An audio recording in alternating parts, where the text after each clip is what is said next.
கிறிஸ்துவிலே மிகவும் பிரியமானவர்களே, 5/7/2026 உங்களை சந்திப்பதில் மகிழ்ச்சி அடைகிறேன். வாருங்கள், ஒரு நிமிடம் நாம் ஜெபிப்போம். அன்பு தகப்பனே, இன்றைக்கு என்னுடைய பாதுகாப்புக்காய் ஜெபிக்க வேண்டிய என் தேவனுடைய சமூகத்தில் வருகிறேன். என் தேவனுடைய நிறைவும் அன்பும் ஆசீர்வாதம் விடுதலும் என்னுடைய வாழ்க்கையிலிருந்து செயல்படும்படி நீ செய்தல்படி ஜெபிக்கிறேன். எல்லா பொல்லாப்ப நாசமோச வேலைக்கு விலைக்கு நீங்க பாதுகாத்துக் கொள்ளுங்க.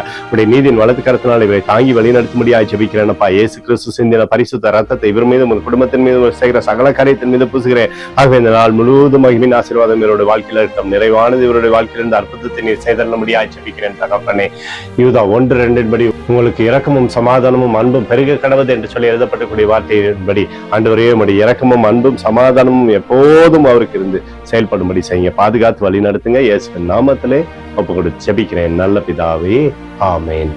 பிரியமான ஜெப பங்காளரே, ஒரு நிமிடம் நம்ம இந்திய தேசத்திற்காகவும் ஜெபிப்போம். அன்பு தகப்பனே, 5/7/2026 தேசத்தின் நன்மைக்காய் ஜெபிக்கும்படியாய் உம்முடைய சமூகத்தில் வருகிறேன். இந்திய தேசத்தை நீங்க ஆசீர்வதிக்கும்படியாய் ஜெபிக்கிறபடி கிருபை கோலும் கைத்தடியும் தேசத்தை தேற்றட்டமப்பா. தேசமானது சமாதானத்தில் நிரப்பும்படியாக செய்யுங்கப்பா. எங்களுக்காக அடித்து நொறுக்கப்பட்டிருக்கூடிய இயேசு கிறிஸ்துவும் அவர் சிந்தின வெளியேறப்பட்ட ரத்தத்தை வைத்து ஒப்பு கொடுக்கிறேன். அத்தோடு இந்திய தேசத்தில் எழுப்புதலை தரும்படியாய் ஜெபிக்கிறேன். எழுப்புதலை தருவீராக, எழுப்புதலை தருவீராக, எழுப்புதலை தருவீராக.